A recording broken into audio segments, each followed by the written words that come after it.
फलस्तीन में सूरत हाल बिगड़ी तो ईरान खामोश तमाशाई नहीं रहेगा। जंग का दायरा वसी हुआ तो अमेरिका को भी भारी नुकसान उठाना पड़ेगा। ईरान का इंतबाह। गजा में इसराइल की मुमकिन जमीनी कार्रवाई पर अरब लीग और अफ्रीकी यूनियन को शदीद तशवीश। मामला तारीख की बदतरीन नस्लकुशी तक जाने के खदशात। गजा में मौत की देवी का रक्स। घर घर से लाशें उठने पर आहो बका से रूह तक कांप उठी। 16 साल नौजवान की शहादत की खबर ने दोस्तों पर बिजली गिरा दी। गजा पर इसराइल की वहशियाना बमबारी से फलस्तीनी शहदा की तादाद 2670 तक पहुंच गई। 10,400 जख्मी हो गए।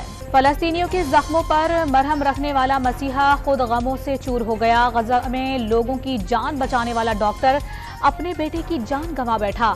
ड्यूटी के दौरान सानहे की इत्तला मिली तो बाप सख्ते में आ गया। तिब्बी अमले के एम्बुलेंस में जख्मी बच्चे को बचाने की फुटेज ने देखने वालों के दिल चीर। गजा पर इसराइल का कब्जा बहुत बड़ी गलती होगी। अमेरिका ने खबरदार कर दिया। सदर जो बाइडन हमास का वजूद मिटाने की ख्वाहिशमंद। फलस्तीन पर बमबारी इसराइल का हक और फर्ज करार दे दिया।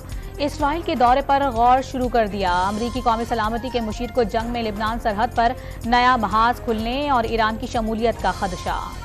अमरीकी वज़ीर ख़ारिजा फ़लस्तीन इसराइल कशीदगी कम कराने के लिए मुतहरिक। रियाद में सऊदी वली अहद मोहम्मद बिन सलमान से मुलाकात में गजा की सूरत हाल पर तबादला ख्याल। एंटोनी ब्लिंकन की मिस्री सदर और उर्दन के शाह से खित्ते में अमन अमान पर गुफ्तगू। अमरीकी वज़ीर ख़ारिजा आज दोबारा इसराइल जाएंगे। गजा पर मजालिम पर खिलाड़ी और शोबिस की शख्सियात भी खामोश न रह सकी। फ्रांसीसी फुटबॉलर करीम बेंजेमा इसराइली दहशतगर्दी के खिलाफ खुलकर बोल उठे। बॉलीवुड अदाकारा सोनम कपूर ने भी गजा के बच्चों के लिए आवाज उठा दी। बरतानिया के मारूफ यूट्यूबर लॉर्ड अलीम को फलस्तीन की हिमायत में टी शर्ट पहनने पर एरिना से निकाल दिया गया। इसराइली बर्बरियत के खिलाफ दुनिया भर में एहतजाज। शिकागो की सड़कों पर इसराइल के खिलाफ नारेबाजी।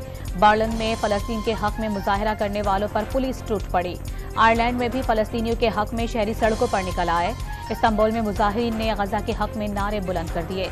रिबात में हर शख्स फलस्तीनियों की हिमायत में घर से निकल पड़ा। पाकिस्तान का गजा में फौरी जंगबंदी और नाकाबंदी खत्म करने का मुतालबा। पाकिस्तानी अवाम फलस्तीनियों के साथ खड़े हैं। शहरियों को निशाना बनाना आलमी कवानीन की खिलाफ वर्जी है। खित्ते की बिगड़ती सूरत हाल पर OIC और रुकन ममालिक से करीबी राबते हैं। निगरान वजीर आजम का ट्वीट। निगरान हुकूमत का आवाम के लिए छप्पड़ फाड़ रिलीफ। पेट्रोल की कीमत में 40 रुपए की तारीखी कमी कर दी। पेट्रोल की नई कीमत 283 रुपए 38 पैसे फी लीटर हो गई। डीजल की कीमत में 15 और मिट्टी के तेल की कीमत में भी 22 रुपए कमी। नई कीमतों का इत्तलाक हो गया। आवाम का पेट्रोल की कीमतों में कमी पर खुशी का इजहार। हुकूमत से समरात दीगर अशिया की कीमतों पर पहुंचाने के लिए इकदाम का मुतालबा। पेट्रोलियम मसनूआत की निरखों में मजीद कमी की भी अपील। एक माह में मुसलसल तीसरी बार पेट्रोल डीजल पर OMC और डीलर्स मार्जिन में इजाफा। पेट्रोल और डीजल की फी लीटर मार्जिन में 88 पैसे। ऑयल कंपनीज का मार्जिन 47 पैसे फी लीटर बढ़ा दिया गया। हाई स्पीड डीजल पर लेवी में 5 रुपए इजाफा। पेट्रोल पर फी लीटर 60 रुपए लेवी बरकरार। पेट्रोल की कीमतों में इजाफे पर ट्रांसपोर्टर्स ने माल बरदार और मुसाफिर के किराए बढ़ा दिए। शोबे ट्रांसपोर्ट पर लाजिम है कि किराए में कमी करके आवाम को रिलीफ दे। सूबाई और जिला इंतजामिया इस सिलसिले में अपना किरदार अदा कर दे।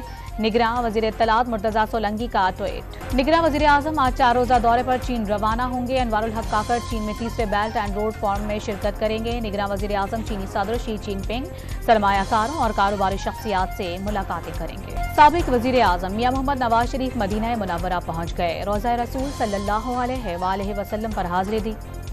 इस्लामाबाद हाई कोर्ट ने साइफर केस की जेल में समाअत के खिलाफ चेयरमैन PTI की दरखास्त पर फैसला सुना दिया। इस्लामाबाद हाई कोर्ट ने चेयरमैन PTI की दरखास्त निपटा दी। चेयरमैन PTI के खिलाफ थाना कहना में 2 और 1 थाना बाराकाहू में दर्ज मुकदमात में जमानत की दरखास्तों पर इस्लामाबाद की इंसदाद दहशतगर्दी अदालत ने 24 अक्टूबर को तीनों मुकदमात का रिकॉर्ड तलब कर लिया।